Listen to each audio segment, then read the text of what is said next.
Hey everyone, and welcome back to my channel. This video is my review for the third episode of Season 1 of DC's Stargirl, titled Icicle, who was the main focus of the episode, so that title really fits, and last episode was titled Stripe, and the episode mainly focused on Stripe. Like always, I have to say that I'm watching the version airing on the CW, so I might not have seen some scenes, and that might affect my thoughts, although I think this is the last week that they'll be cutting big scenes. I'm really loving the show. I think all the episodes have been great, and this episode had an unexpected dark twist that I didn't see coming. It kind of feels like Disney's bridge to Terabithia, because the last two episodes seemed like a family-friendly kind of Disney Channel-like show, but now this episode took a dark turn and the kid died. The whole episode was great, giving development to Icicle and Courtney and finally pushing us towards the new Justice Society. I already gave a spoiler, but yeah, this video has spoilers. The plot of the episode was that Courtney wanted to find the rest of the Injustice Society now that they had defeated Brainwave, but Pat didn't want to. Meanwhile, Icicle returned to town to take over Project New America and formed a connection with Barbara. The opening of the episode already showed the darker side of this episode, and it was a great scene that set up Icicle's motivations. It took place like 2 years after the death of the Justice Society, and now we got to see the death of his wife, who told him to promise her that he would destroy the ones who got in the way of his plan. Then we got a pretty cool scene where they showed how powerful he was when he throws the things out of anger, and it kind of looked like he was recreating the drawing his wife had. But what confused me later about the scene is that I thought his son saw him turn into Icicle, but later in the episode he's unaware of his father's actions, unless it's a repressed memory or something like that. But back to the present, Courtney is now eager to go after the rest of the Injustice Society. However, Pat isn't as excited, and I like the contrast between them and how Pat is the more reasonable one, while Courtney is just excited and happy to be a hero and wants to get into the action, but that kind of changes later. Then we had the one appearance from Brainwave and his son, and the interesting thing about this is that it seemed like either Brainwave was trying to communicate by moving the cup, or Henry was discovering his powers.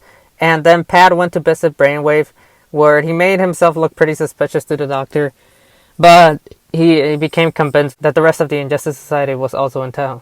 This episode, at least in the CW version, we were properly introduced to the Wizard and his wife and son. The son is following in his father's footsteps when it comes to magic tricks. I thought they were gonna have him get bullied and be depressed when he first showed up at Courtney's locker, but that didn't happen. Although Courtney did make him think his magic trick worked, which kinda led to his death because he was going to a magic competition and now he thought he was actually good at it. Also, he kinda looked like Pied Piper from The Flash in my opinion, but that's just a random thought. There was also a weird focus on the janitor when Courtney was going into school. But back to the Wizard, he was visited by Icicle, who was there to talk about Brainwave being in a coma, and this is where he finds out that the new Starman is a girl, and we learn that the Wizard is more interested in his family and having a normal life rather than going back to villainy. Back to the school, this episode we had the most focus on Yolanda we've had so far, which I'm happy about. Back in episode 1, there were two guys calling her a slut, and now someone wrote slut on her locker, and Courtney tried to help her out. We also learned that she previously dated Henry, who was now dating the girl with the ugly hair who was bullying Yolanda. Later on, we had a scene in class where Courtney was talking to a guy who she thought was the one that wrote in the locker, and we learned that his name is Cameron. Honestly, I got him confused with Rick, the guy who's gonna be the new Hour Man, and the same thing happened again when she actually ran into Rick, who was drinking in the street. He hasn't really done anything so far out of the kids who are going to be the new Justice Society. Then we had Icicle reintroducing himself to the town at the American Dream, where he announced his plans and shared his story, but Barbara steps in and convinces him to change his plans and keep the feeder. What I like here was Icicle's speech, where he pointed out that what he wanted to do was prevent injustice. I really like what this means for his plans and his team, and now we see that the Injustice Society don't necessarily see themselves as the villains.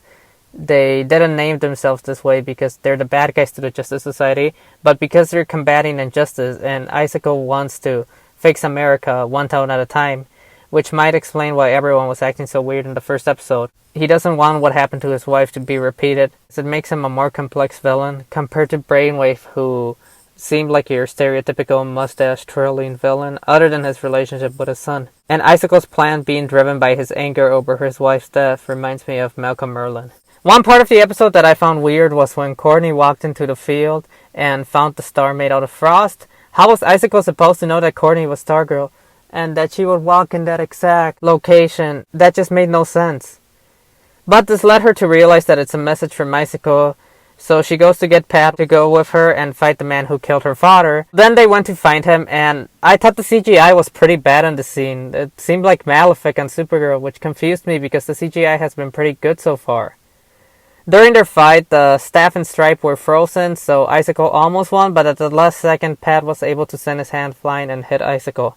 However, the school bus was going by at that moment, and the ground was covered in ice. Stripe managed to save the bus, but then Icicle caused the death of the wizard's son, Joey, who got hit by a car while trying to get his magic card. This moment was really shocking for me because the show had seemed pretty lighthearted so far, and this was a much darker moment that I wasn't expecting, especially so early in the series.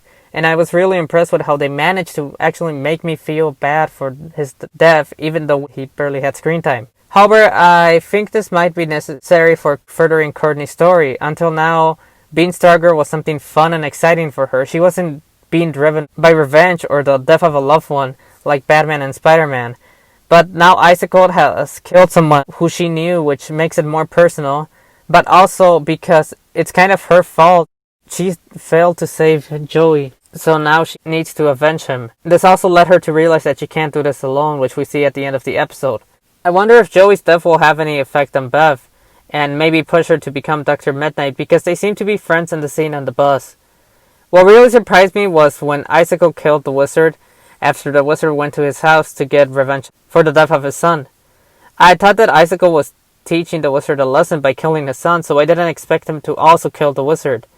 And then we saw that Icicle's parents are working with him, and that Cameron, the kid that Courtney was talking to earlier, is Icicle's son. I saw this coming, but I'm curious what's going to happen because I felt like they were setting something up between Courtney and him. Anyway, back to Courtney. Pat took her to the Justice Society of America's headquarters, where we got to see and learn more of some of the dead Justice Society members, such as the Flash, Green Lantern, the original Wildcat, and Dr. Midnight. We even got to see the Owl, who I felt bad for because it's been waiting for him to come back all these years. But as I said before, Courtney was inspired to revive the Justice Society when she realized she can't do this alone, and in the final scene of the episode, she takes some of the gear found in the headquarters. The interesting thing about this was that while she took Wildcat's mask and the other things for Our Man and Dr. Midnight, she also took the Thunder Pen and Green Lantern's ring.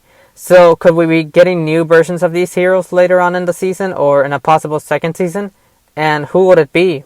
Would one of the newer Green Lanterns like Simon Bass and Jessica Cruz take Alan Scott's place? They also seem to really focus on Jay Garrick's poster earlier, so I was surprised that she didn't take his helmet because maybe she could have thought that his speed comes from his helmet. And I was thinking that they could have Wally be the new Flash. Then I realized that Liberty Bell would actually be the perfect replacement, since she is part of the Justice Society and lives on Earth 2 in the comics, and Flash already used her as Jessie Quick, so now I really want to see her in the show. Although her costume might be too similar to Courtney's. Also, something I forgot to say is that Barbara ended up skipping dinner with the family to be with Icicle and the other people at the American Dream. She seems really interested in him, and I wonder if it'll cause any problems in her relationship with Pat. I also found the little brother pretty annoying again, but from his talk with Pat, I'm curious if they're going to turn him into a superhero. Overall, this was another good episode that took a darker turn that I wasn't expecting and drove forward the storyline.